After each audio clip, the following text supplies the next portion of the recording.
जय श्री हरि। धर्म ज्ञान चैनल पर आप सभी का हार्दिक स्वागत है। इस वीडियो में हम श्री कार्तिक मास महात्म्य 5वें अध्याय का श्रवण करेंगे। चौथे अध्याय में हमने चातुर्मास के नियमों का वर्णन सुना था। अब हम शुरू करते हैं 5वां अध्याय। राजा पृथु ने कहा, हे मुनि जी, आपने कार्तिक मास में स्नान का फल कहा, अब अन्य मासों में विधिवत स्नान करने की विधि, नियम और उद्यापन की विधि बताइए। नारद जी बोले, हे राजन, आप भगवान विष्णु के अंश से उत्पन्न हुए हैं, अतः यह बात आपको मालूम ही है, फिर भी मैं आपको यथोचित विधान बतलाता हूँ। ध्यान से सुनिए। अश्विन मास में शुक्ल पक्ष की एकादशी से कार्तिक के व्रत करने चाहिए। सुबह ब्रह्म मुहूर्त में उठकर जल का पात्र लेकर गांव से बाहर पूर्व या उत्तर दिशा में जाएं। दिन में अथवा शाम को कान पर जनेऊ चढ़ाकर ढककर मुंह को बलपूर्वक भली भांति बंद करके थूक व सांस को रोककर मल व मूत्र का त्याग करने के पश्चात मिट्टी व जल से भली भांति अपने गुप्तांगों को धोवे। तत्पश्चात जो मनुष्य दातुन नहीं करता उसके सब मंत्र निष्फल हो जाते हैं। अतः दांत और जीभ को यत्न पूर्वक शुद्ध करना चाहिए और निम्नलिखित प्रार्थना कर वृक्ष से दातुन तोड़नी चाहिए। हे बृहस्पति, तुम हमें आयु, कीर्ति, तेज, प्रजा, पशु संपत्ति, महाज्ञान, बुद्धि, विद्या हमको प्रदान करो। यह प्रार्थना दूध वाले वृक्ष पर से 12 अंगुली की दातुन तोड़ कर करें। व्रत या श्राद्ध के दिन दातुन नहीं करनी चाहिए। प्रतिपदा, अमावस्या, नवमी, छठी, रविवार को चंद्र तथा सूर्य ग्रहण में दातुन नहीं करनी चाहिए। कटीले पेड़ों, कपास, पीपल, बरगद और निर्गंध इन पेड़ों की दातुन नहीं करनी चाहिए।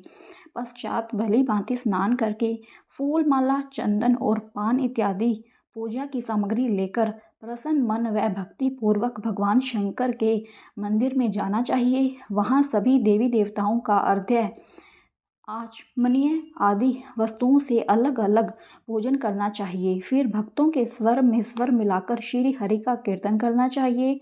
मंदिर में जो गायक भगवान श्री हरि का कीर्तन करने आए हो, माला, चंदन, तांबुल आदि से उनका पूजन करना चाहिए, क्योंकि देवस्थानों में भगवत कीर्तन करने वाले भी साक्षात भगवान विष्णु की ही मूर्ति होते हैं।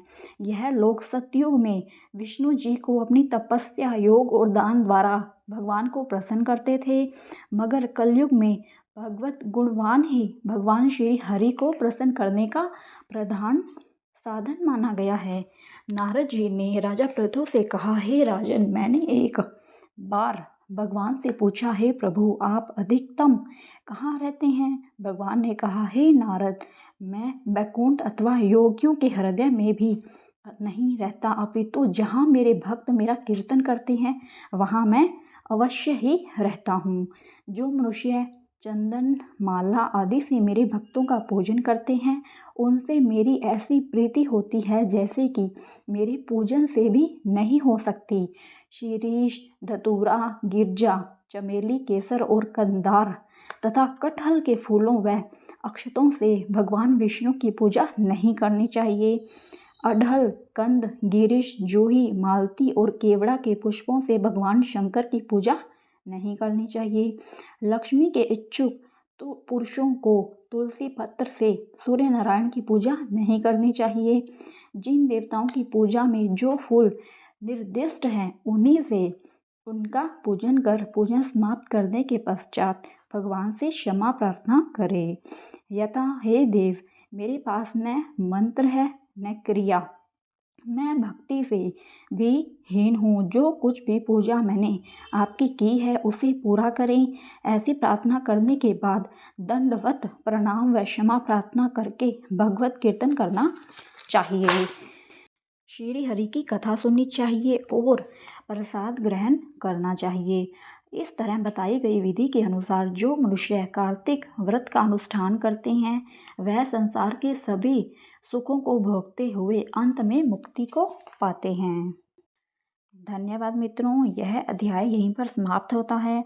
अगर आपको आज की यह वीडियो पसंद आई है तो कृपया करके मेरी वीडियो को लाइक करें, शेयर करें और मेरे चैनल को सब्सक्राइब करना ना भूलें। और आगे भी इसी तरीके से कार्तिक मास महात्म्य के वीडियोस मेरे चैनल पर आते रहेंगे। कृपया करके मेरी वीडियो को अपना प्यार दीजिए। धन्यवाद। जय श्री हरि।